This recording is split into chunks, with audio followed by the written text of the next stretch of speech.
Hi, Kayla. How are you doing? I'm good. How are you? Doing good.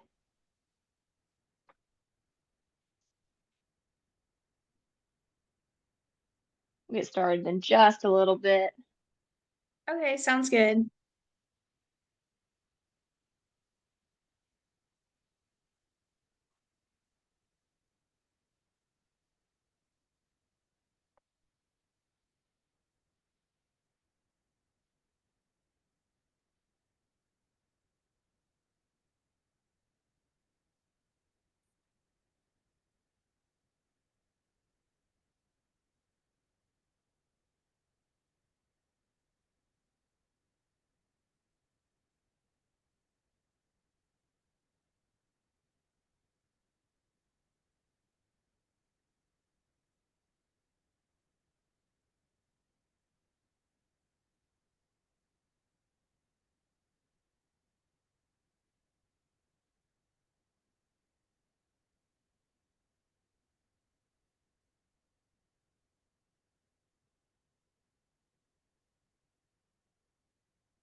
Alrighty. Can you see my screen? Yes, I can. Perfect. We'll give it just a few more minutes, but in the meantime, what actually I'll just like ask random questions. So where are you from, if you don't mind me asking? Oh yeah, I'm from Roseville, California. Oh, cool. So are you Yeah, where are you a private from? pilot already? Oh, sorry, what? Oh, sorry. I'm from Alabama originally, but I live in Texas now.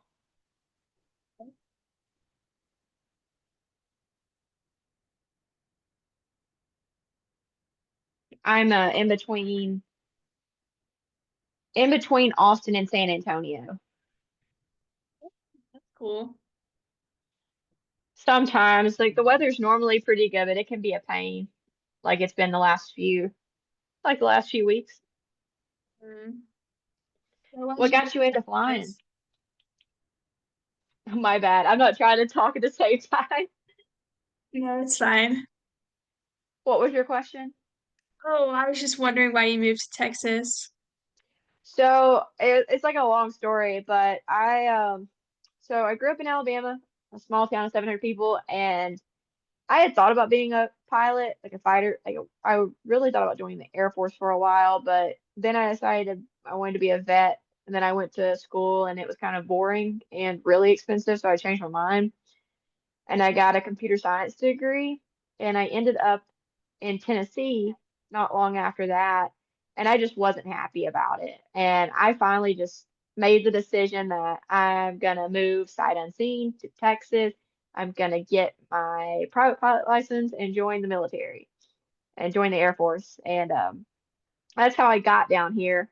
And I was fortunate enough to meet my husband when I got down here. And I was like, well, not going to the military. I will go probably the airline route or corporate if I can. Hmm. That's cool. So do you work for the airlines? Not yet. So I am still a CFII. I work as an instructor at a local flight school right now, Oh, and that's okay. what my husband does too. He's a CFII with a lot more experience than I have.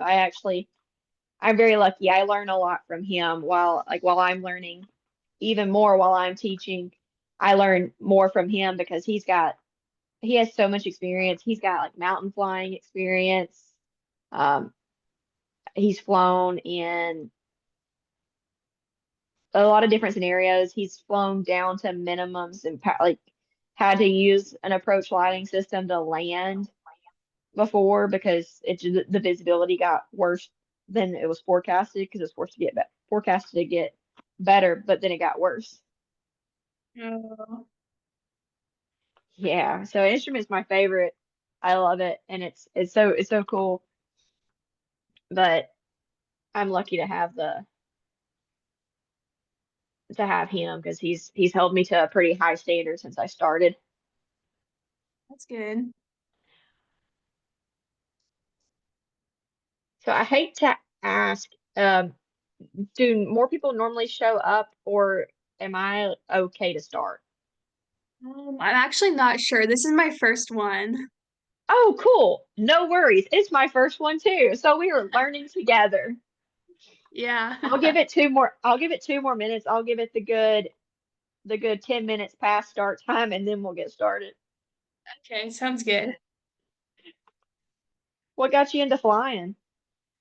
Um, well, my parents, oh, actually, my sister has a friend whose dad is a pilot, and he's a private pilot, and he flies around a family for his job, and I thought that was super cool. So I started taking flight lessons, and I really enjoyed it. And so um I decided that I'm gonna go ahead and get my private pilot's license, and then I also want to become an airline pilot. So that's my goal that I'm gonna try and work to.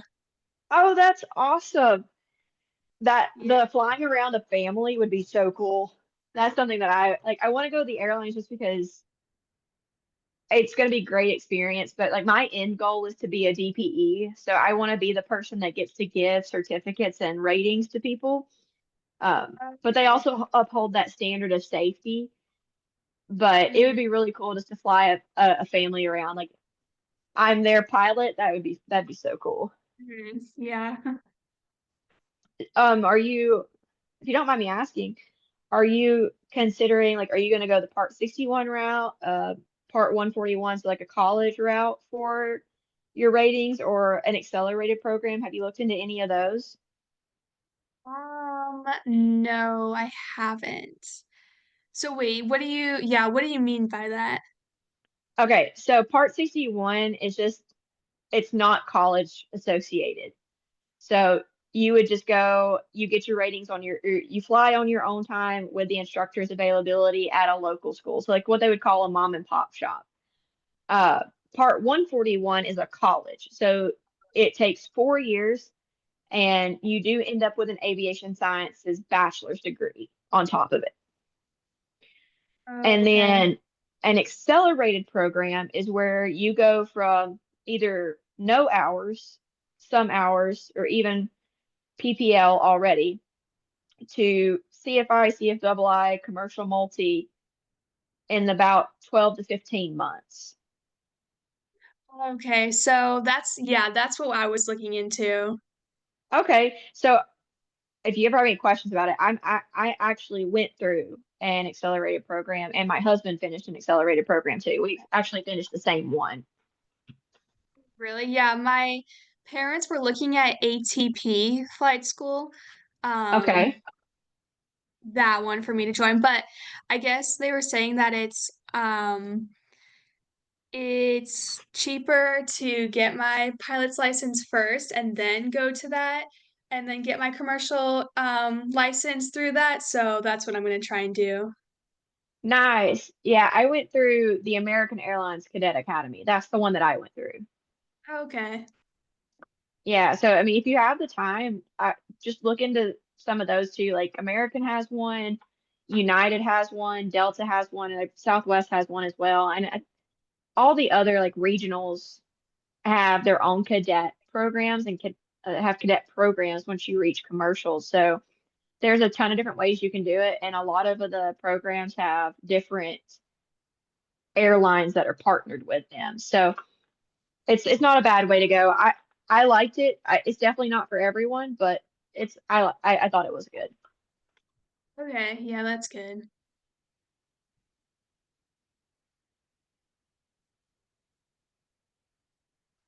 As I say, I let someone in, and I think they left. All right, so we'll go ahead and get started. I'm gonna record it so it can pop back up. I'll hop on. Ignore my terrible camera, but we'll go from there. Can you still hear me with the camera on? Yeah. Because it might be Yeah. okay. Because can't tell if it's freezing. Okay, perfect. All right, so we'll record and get started. Where's the record button?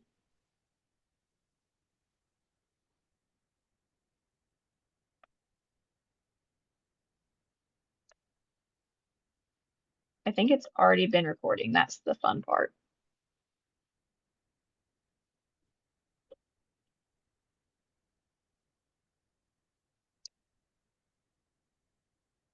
Let's see.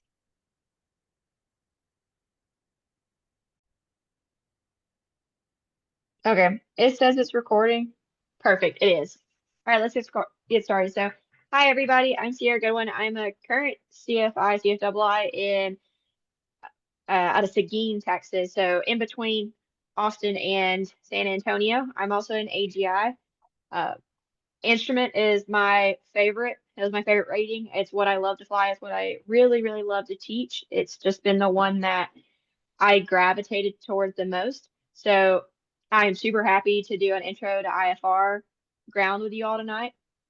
If you have any questions at any point in time, please feel free to stop me and ask questions. We'll have plenty of time for it. So we'll go ahead and get started. So the agenda for today is we're going to go through what is IFR, publications and references, of course, applicable FARs. We have to have those. The PEDIC static system. I like to touch on the review, some of the things that you already have from the private pilot knowledge. What we call the instrument flight deck check, low IFR on route charts. What we're looking for here is just the basic symbology to get you familiarized with it, weather, and then weather services that are available, and then personal minimums and standard operating procedures. When we're in instrument, your personal minimums and having procedures in place will make your life easier in the long run. So first off, let's start with what is IFR? So what I want to do here is ask, when you hear IFR, what do you think of it? What do you think IFR is? Um, I think it's just where you're flying with only the instruments. Yeah, so that's a good start. So exactly what it stands for. It's instrument flight rules. So this is any time that weather conditions are less than a static mile of visibility. We have 1,000 foot ceilings or less than 1,000 foot ceilings. And we are relying on our instruments for flight. On top of this, another way to think about it is like we have no reference to the natural horizon. So we have to rely on our attitude indicator to say, oh, you're straight and level, as well as some of our other supporting instruments at that time. So essentially, IFR, you can't really see anything outside. It's not VFR. You don't have visual references. You only have your instruments for reference. And so this means sometimes we're in the clouds. Sometimes it means it's really, really hazy, or we're above the clouds and we can't see the horizon, depending on what they look like, things of that nature. So flight by reference to instruments. All right, so going into IFR, some of the things that I like to provide my students ahead of time is publications and reference sources. These are things that you can read on your own. And let me caveat, you do not need to know all of this right now. You don't need to read all of this right off the bat. Some of it won't make sense. A lot of it will start to make sense as you progress in your instrument journey and you learn the knowledge. However, I provide it up front. So if you want to read on your own, it is available and you can start getting more in-depth knowledge. So, of course, the FAR-aim. The first name that we want to have on our hands is going to have all the regulations regarding instrument flight. The second one is the Instrument Procedures Handbook, as well as the Instrument Flying Handbook. So we know in private pilot, we had the Airplane Flying Handbook and the Pilot's Handbook of Aeronautical Knowledge. Well, now we have the Instrument Procedures Handbook and the Instrument Flying Handbook, because instrument flight is much different than visual flight. These are free on ForeFlight if you do have ForeFlight. Highly recommend reading through all of these from Yeah. cover to cover. I've read through it and it gave me a lot of insight that I wouldn't have learned from anyone else. It goes into some details that you don't even think about. The next one is in advisory circulars. There's always a ton of them, and some of them you may not have seen before. I keep these in a folder on my ForeFlight so I can quick reference them. The ones that I want to call out is 6198 Echo. It's listed as instrument proficiency check, guidance, and currency. It provides some information in regards to what a stabilized approach is, which goes along with 120108 Alpha. It's talking about continuous descents and stabilized approaches. That's a big deal in instrument because we are flying with our instruments and we have to keep a stabilized approach when we shoot an approach. Then 9108, which is the RNAV systems. It talks about using GPS and the RNAV systems with instrument flight. Then 9174 Bravo. So the acronym right there is FICI. It stands for Flight into Known Icing. We'll get into weather in a little bit, but icing is more problematic and we're more likely to encounter it in instrument conditions.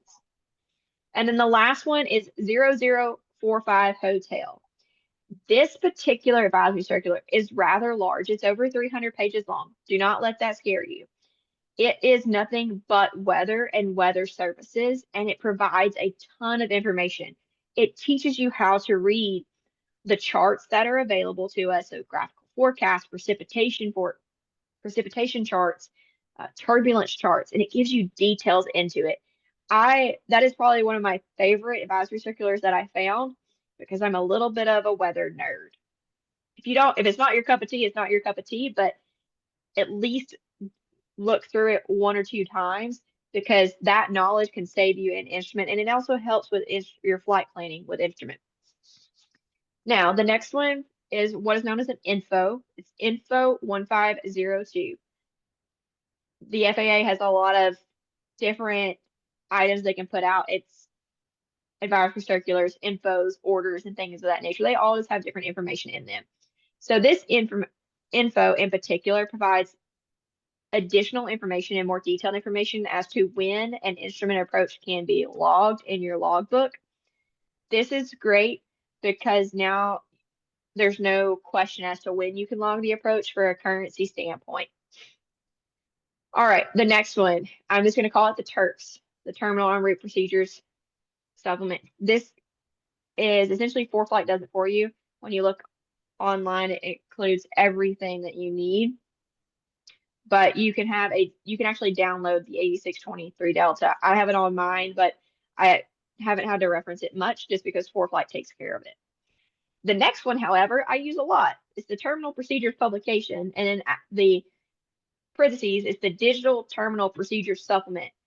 This is an absolute must-have because it provides legends and information that supplements the terps and what you see on ForeFlight and what you see on approach plates and things of that nature. So it teaches you how to read certain things. If you see certain little diagrams like a triangle on the approach plate where it says alternate minimums are different or non-standard circling approaches, which that'll make sense as you get further into your instrument training, you can go to the procedure supplement and it tells you all about it. It also tells you about converting statute mile visibility into runway visual range visibility and things of that nature. Next one is the low IFR chart legend. So we're going to talk about the low IFR en route charts. There's a legend for it, and it breaks it down simply so you can just look through like, oh, this is what each of these points represent, or this is what this symbol represents. It's very handy. And I have it in the slides later on. And then the last one is chart supplements. So as we get into instrument, we know that we have chart supplements or airport facility directory, depending on which one you call it, for each of our airports. ForeFlight breaks it down so it takes you right to your airport. Well, in ForeFlight, there is a section, if you go under the drive for FAA, where you can pull up chart supplements and they're by region.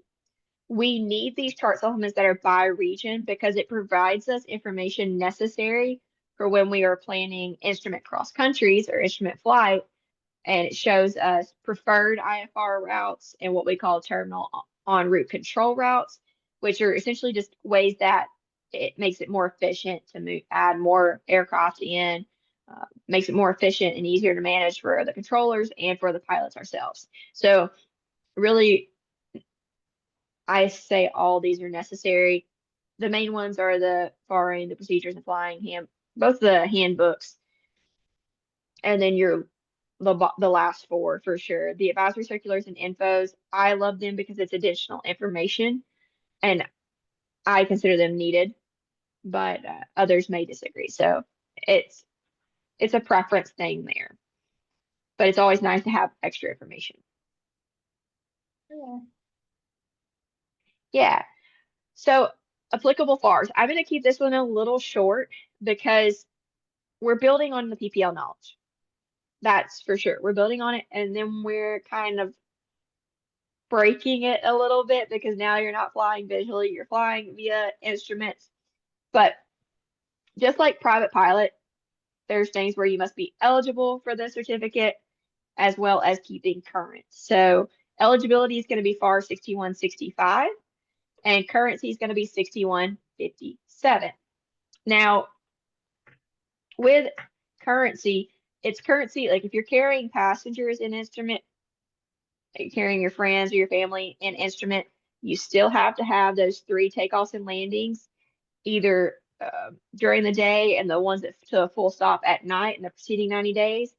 And then on top of it, for instrument, you must have logged what I call it 66 hits, or 66 hits. Within the preceding 6 calendar months, you must have logged 6 approaches, including holds, intercepts, and tracking via the source of navigation you intend to use. So that's a new one that gets added on into this. And then associated regs that are instrument specific, it ranges from the 91-160s to the 91-180s. So when you go in there, it's going to talk about IFR cruising altitudes, IFR fuel requirements, landing and takeoff minimums, and then lost comm procedures, things of that nature. So I go in there when I was learning, when I was first going through instrument, I found this section. I read each reg and worked through them individually just because they're all applicable. And it really starts getting it in your brain.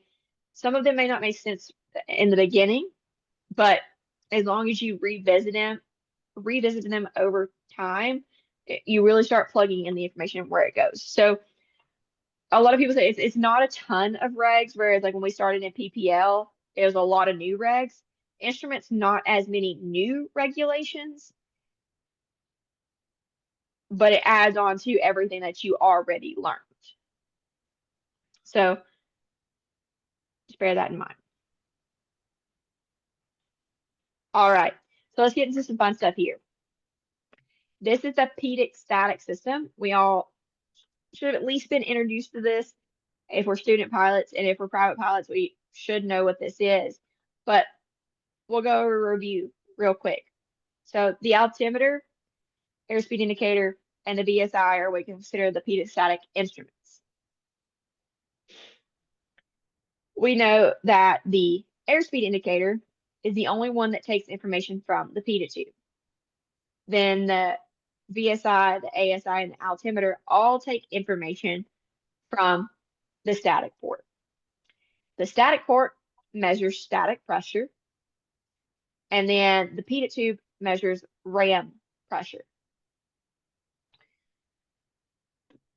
So what are some of the associated errors with the pedal static system? The reason I want to cover this is because it's more pertinent in instrument, because icing could freeze over our static port or a pedal tube, things of that nature. And we need to be able to identify and troubleshoot when we see errors on our instruments, as that is the only thing that we are navigating by.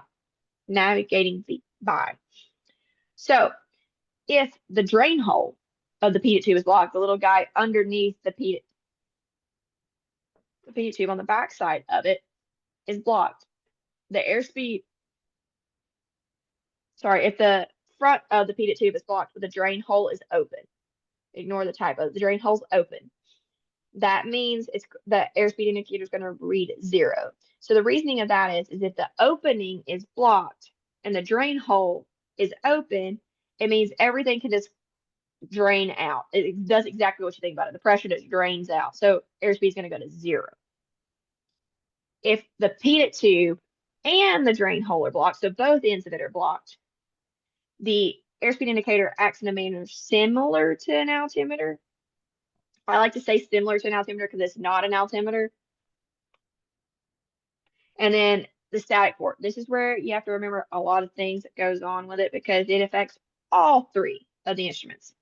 So if the static port becomes blocked, the airspeed indicator will act in a manner similar to a reverse altimeter. The vertical speed indicator will go to 0. And then the altimeter will freeze in place at when the block occurred. So it'll freeze wherever the block occurred. So if your altimeter is not moving, it's just staying this, and you know you're in a climb or you know you're in a descent. A logical deduction would be that the static port has been blocked, and we can also verify by looking at our vertical speed indicator, looking at the airspeed indicator. Is it climbing as I descend, or is it descending as I climb? Things of that nature. Any questions on the pedal static system? No, I think I'm good. Okay, and let me know if I'm moving too fast. Okay, you're doing good.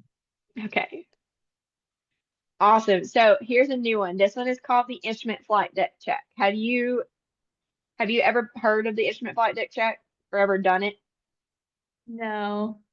Okay, so the instrument flight deck check. This is how we're verifying that our instruments and our navigational sources are functioning correctly prior to us taking off in the air. This is like our final check before we get in the air and we're solely relying on our instruments. What we have to check are a few things. I have a flow. I'm like, all right, attitude indicator is blue over brown. There's no more than 5 degrees of bank. Airspeed's reading 0.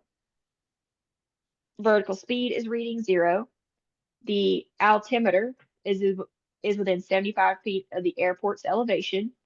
If we're a glass cockpit and we have a standby altimeter, they must be within 75 feet of each other. Our turn coordinator must show a skid in the opposite direction of the turn on the ground. And then our magnetic compass must be within plus or minus 10 degrees of a known heading. So let's break that down.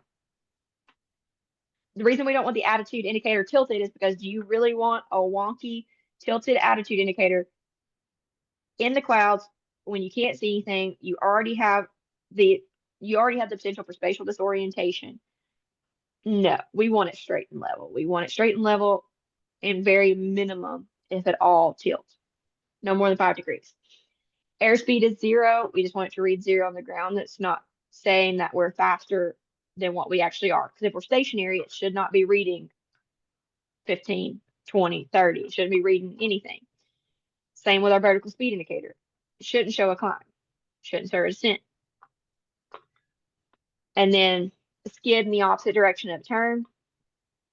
It's because that's the centrifugal force. We have nothing to counteract it while we're on the ground, so it should be turning, sliding outside opposite the direction of the turn. That tells us it's functioning correctly. And then the altimeter within 75 feet of the airport elevation, that's a requirement of the FAR. The last one with the magnetic compass. I check it when I turn on the taxiway that's lined up with a runway. Makes life a little bit easier. It's so that we know that it's lined up pretty spot on and we can use it if in the event of emergency we lose our HSI, our heading indicators, or anything of that nature. Now, where you end up having a few more things to check is when you're WASP or rain equipped. So this is when you have GPS that have rain and WASP. What you have to do here is you have to go in and check the status of the GPSs. So you have to make sure that you have plenty of satellites available. And you need to do what we call a rain prediction test. So you go in, you choose your location and the time of arrival, for destination and time of arrival, and hit rain prediction. It'll tell you if it's available or not. That's what we need to know, that it's available. And that we have plenty of satellites up and working. If you have WASP, you just need to ensure that WASP is selected and is not turned off in your aircraft. And another differentiator, so I have 2 different cockpit views up here. I have an analog aircraft and a glass cockpit aircraft. If you have a G1000 or a glass cockpit, you also need to do an annunciator panel test because it uses what are known as line replacement units and things of that, line replacement units, and it has like an air data computer and attitude and heading reference system instead of just being, oh, the instruments get information straight from the static port and the PDIT system. And the G1000, the PDIT tube and the static port information goes to an air data computer, and then it goes to the G1000 screen. So we need to know if something's going to go out or if it fails and things of that nature. So we have to check that all line replacement units are good and showing green. And then we need to check that our annunciator panel is lighting up and working so that we can see if what we have selected or if something goes wrong. So that's what we've got with the instrument flight deck check. We're just verifying that these instruments are correct within standards and they are safe for instrument flight.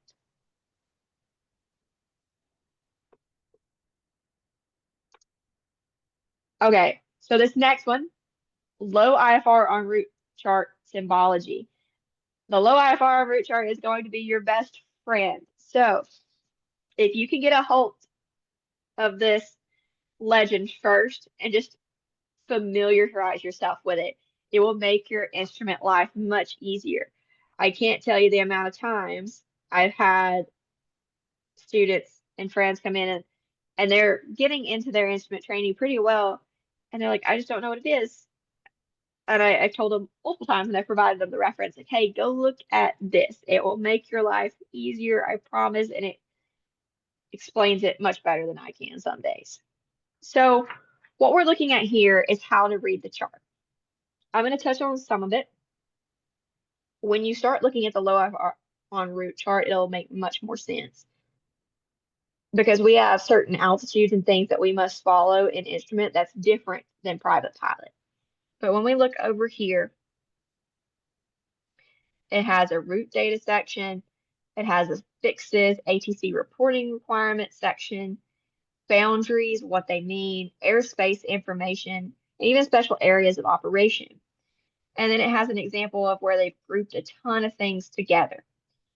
So we'll start on the left side. So where it says Tango 222, that actually stands for Tango. It's a Tango airway, which is a GPS airway. But then right beside it in black, it says Victor 30. That's a Victor airway. That's a ground-based navigational system. Then we notice they had this fix called Ducey. Really cool name. If we go up, it's a star not filled in with lines pointing out of it. We'll see that under fixes, it states that that is an RNAV waypoint. And because it's the second one listed, it's a non-compulsory position report. So it means you don't have to report that one. And then if we go to boundaries, one of them that's going to be really neat is when you see the 12.5, that's what we call an OROCA. It's an off-route obstruction clearance altitude. So these routes down here, the Tango routes, the Victor Airway routes, they have altitudes above the names here. So above Victor 30, we'll zoom in, it has 4,000, which is what we call a minimum en route altitude. It's the minimum you must be to get obstruction clearance and navigational signal reception. And then what is in blue only applies to that GPS route. So that's 2,000 for GPS for the Tango route. And then the bottom one with the star is a MOCA. That's a minimum obstruction clearance altitude. It's different than the OROCA because the OROCA is when you're not on that airway or on an airway like that. The MOCA is for when you are on the airway. So you'll learn more about this as you go through. I'll go ahead and touch on a few more. I know these may be a lot. Don't expect you to remember them all, but I like to bring them up. So this right here says MEA gap.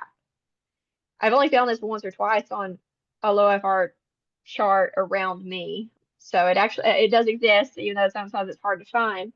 But what that means is that there's a gap in the navigational signal reception, even at the MEA there. So there's nothing they can do about it. They just list it. They call it a gap in signal coverage.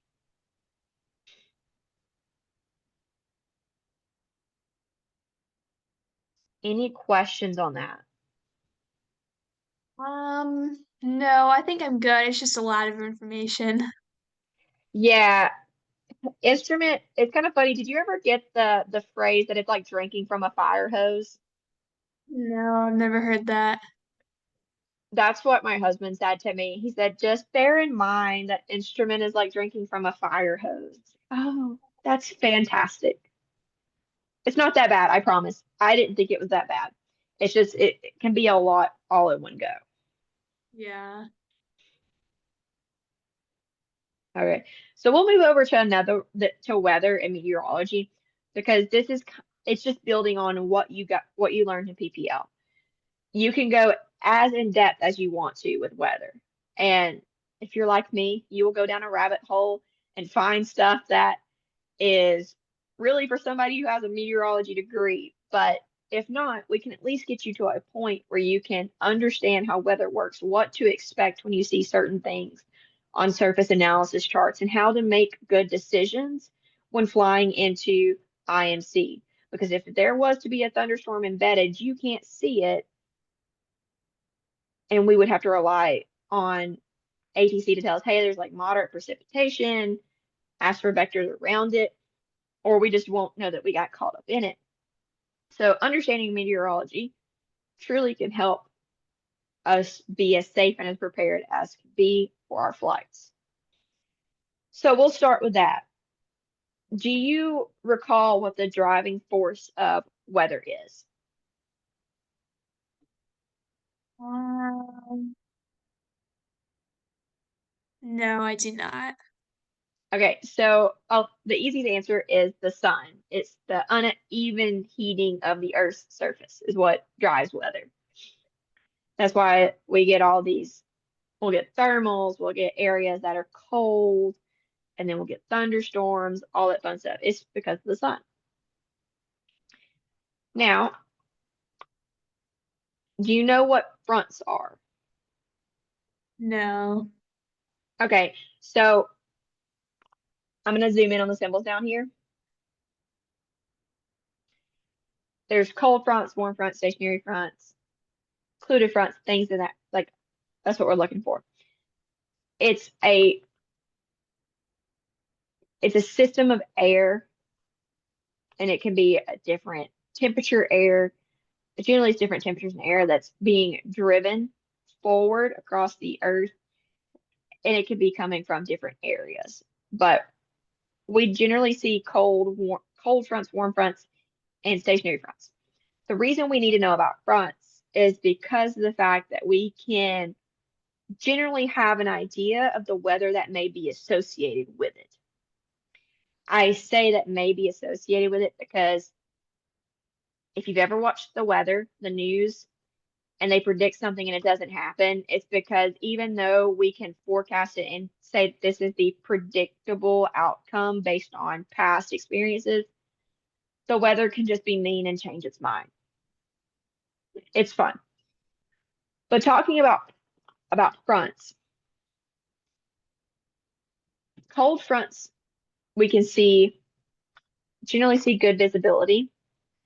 What we call showery type precipitation, so it's where it's intermittent, and then cumuliform clouds. So the big puffy cotton balls are generally what we see with cold fronts. So with that in mind, we can generally expect to see not as great weather with cold fronts. With a warm front, it's the opposite. So opposite of the cold front, we generally get poor visibility, stratiform clouds, and steady precipitation.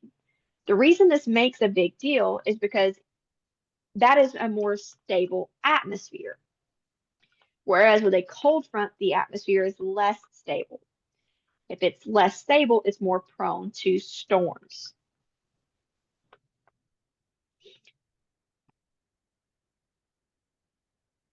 A stationary front is, think of it as a battle. It's a battle between a warm front and a cold front. They're trying to figure out who's going to win. So now they're just kind of staying in the same place, duking it out until one of them wins. So you can see the types of weather that would be associated with either, but you can also see generally some storms associated with it too because of the fact that they are fighting each other. Okay. Now, with fronts, we also have pressure systems. So this is the H's and the L's you see over here, high and low pressure systems. And when it's marked on a surface analysis chart, it's just marking the center of it. So high and low pressure systems also have associated weather. The way that I associate them is that a low pressure system is kind of like a cold front, and a high pressure system is kind of like a warm front. They have the similar weather characteristics. And another thing with those is that this is what we are looking at when we set our altimeter. When we set the barometric pressure for our altimeter, it's based on what we have above us. If we have, or over our area, if it's a high pressure system or a low pressure system. That's when and low pressure is anything that's below our standard day of 29 or 9 or 2. And then higher pressure is anything above that, even though sometimes they'll say it. It could be different. But when you see low pressure, generally expect it to be closer to 29 or 9 or 2 or below, and then high pressure should be higher than that. Now, with with the pressure systems, we're really not focused on, but we want to know how they rotate because pressure systems is how we can see how fronts are going to move along and how weather may generate and circulate around it.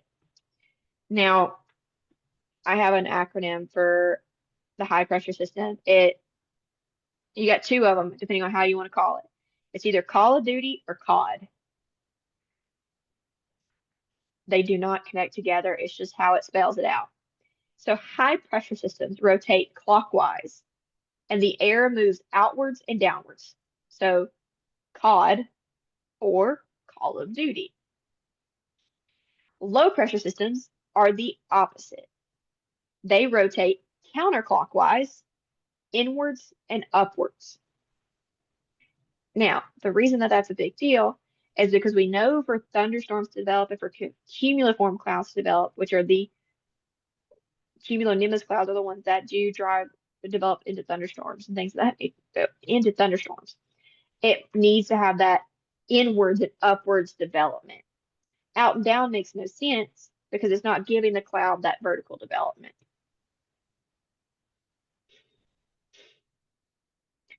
All right.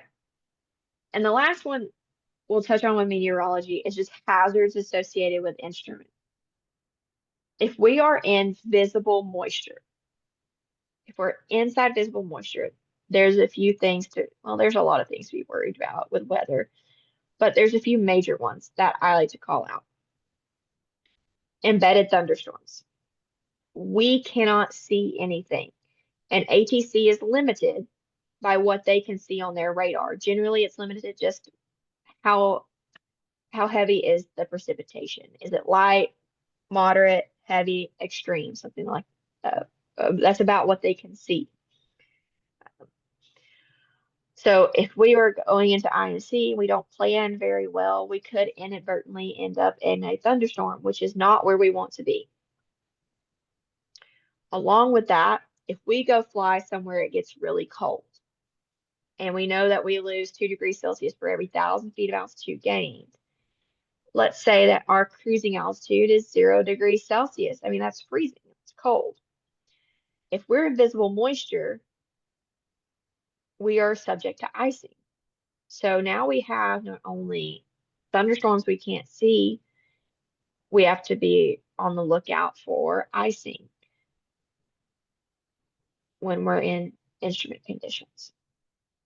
I always bring those two up just because I've heard stories of people entering embedded thunderstorms on accident in IMC, and I've had friends that have developed icing in IMC. And we prepare for it as much as we can. And I'll tie this into one of the next slides. It's why we develop personal minimums. It's why we develop them and hold true to them. Okay. All right, so the last one on this one is this symbology. I already went through some of it with the fronts. Not going to go too in depth on these because some of them are just a little more than what you need to know right now as you're just getting introduced to it. So on the bottom, the little dash line is a trough. It's an area of low pressure connected together. It could be an outflow boundary. It'll be listed if it is that. The line with a bubble, that's your dry line. The jagged yellow is a ridge, which is an area of high pressure that's connected together. The red with 2 dots, that is a squall line. Generally, we have really bad weather associated with those. They're too big to fly over, and they're too dangerous to fly through. And then on the right side, it shows high pressure center, low pressure center, a tropical wave. A low with a TD is a tropical depression, and a tropical storm doesn't have the I filled in, and then the hurricane has the I filled in. We don't see too many of these, thankfully, on our charts, but it's still good to know that they're there. Now, weather services. Where do we get this weather information? Where can we get weather information? Aviation Weather Center. I always call for a briefing for any of my flights. I tell all my students to do that. They have people that are dedicated to understanding the charts, interpreting them, and providing us the best brief and outlook possible for that flight. They are trained in it, and they're going to have access to more information than we can get sometimes, and they're able to break it down much better. So use the Aviation Weather Center. Call 1-800-WEATHER brief. They are there to help you and to help you make a safe decision for your flights. Then you have NOAA, the National Oceanic Atmospheric Association. Those are approved. Any NOAA source is approved by the FAA to use. Then flight services station. They don't have still have limited capabilities. They can still provide you more information than just ATC can. So call flight services station if you're in flight. You can ask them for help as well. Ask them for some weather information. They can give you updates on if a convective outlook has popped up or a convective segment has popped up. They can give you extra information on it, which is really nice to know and be able to do. And then the last one, it's not really it's a service, but it's also ground based. It's done on its own. It's updated on its own. Is the your ATIS, which comes from the AWOS or the ASOS, which is Automatic Weather Observation and Automatic Surface Observation Systems. This is what we get every time before we come to land in an airport to know which runway we're landing on, which approach to expect, things of that nature.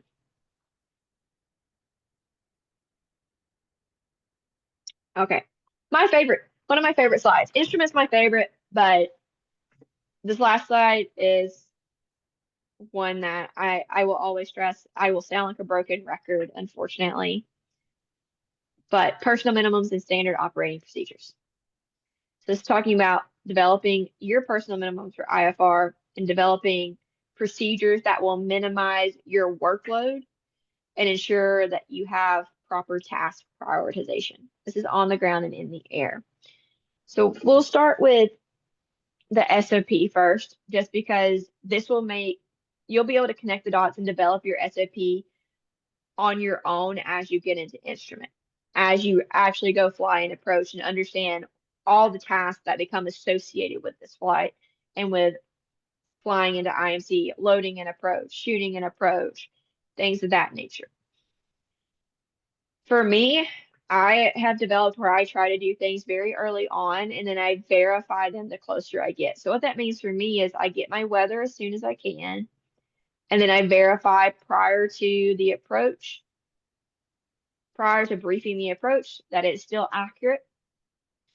I brief the approach after I've loaded it in to the GPS and verified that it's correct. And then I go through my descent checklist, my before landing checklist, and ensure that my aircraft is good to go, that I am good to go, and we are ready to land this aircraft.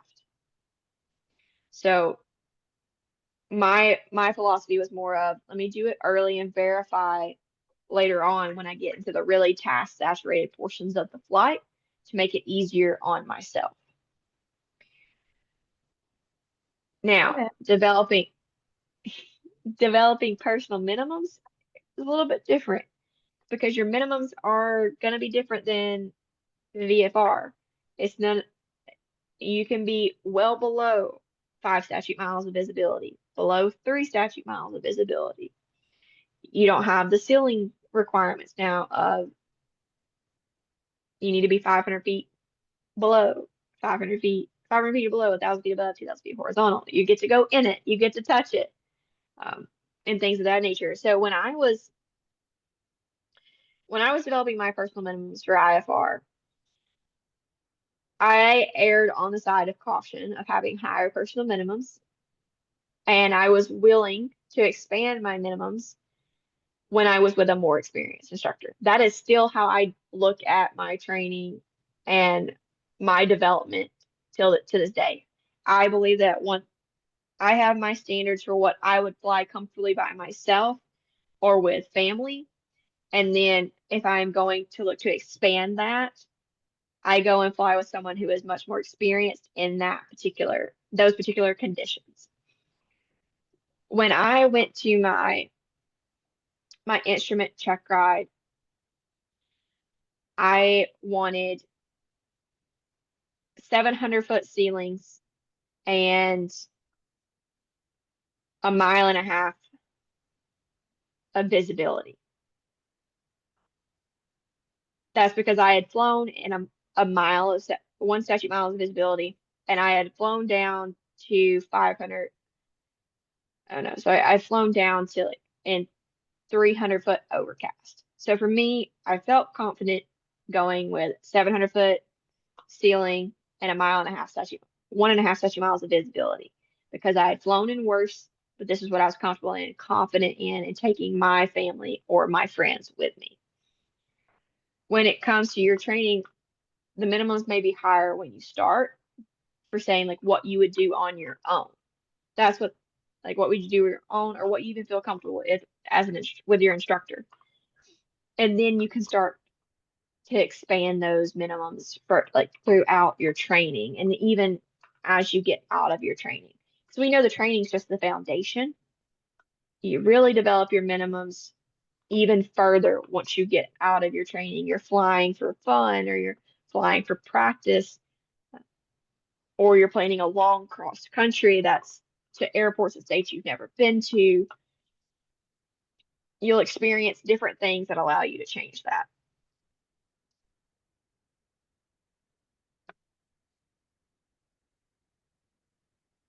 All right, so that was my last slide. I know that that was a lot. That was definitely the equivalent of the fire hose, drinking from the fire hose.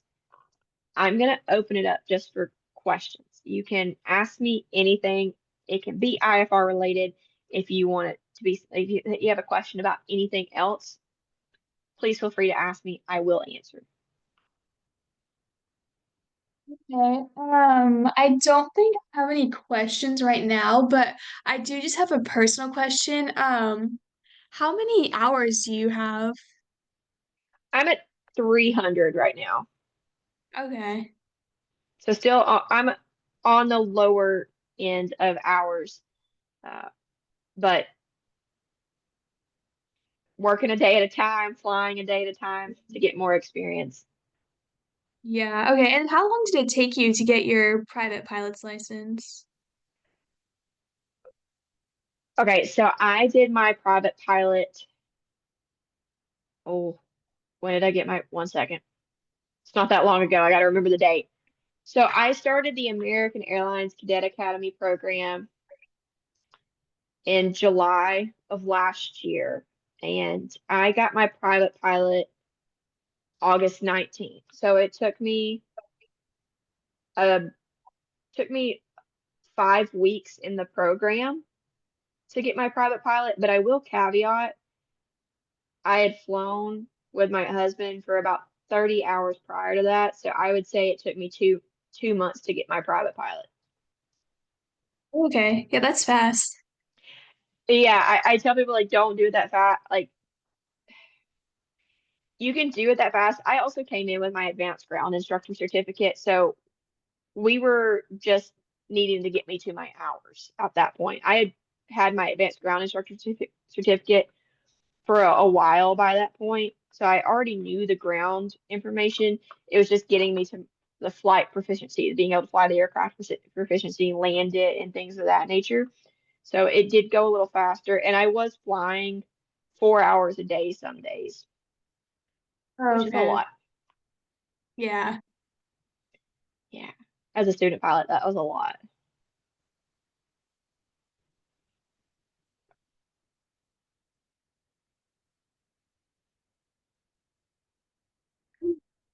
Yeah, I don't think I have any questions. Okay. Yeah. If you have any questions, feel free to reach out. I'm Dancing Siri on Instagram. And I'm pretty sure that the girls love to fly. They have my information. So if you want it from them, feel free to get it from them. Uh, I love helping people. I actually truly enjoy instructing because it is a joy to see people learn and progress and get to go do it on their own. Like you get to teach them and then they're like proficient without you. They can go. It's like a little bird leaving the nest. It's I get to make sure that you're trained safely, which is something that I I've wanted to make sure that happens because I've had so many DPEs tell me that it's not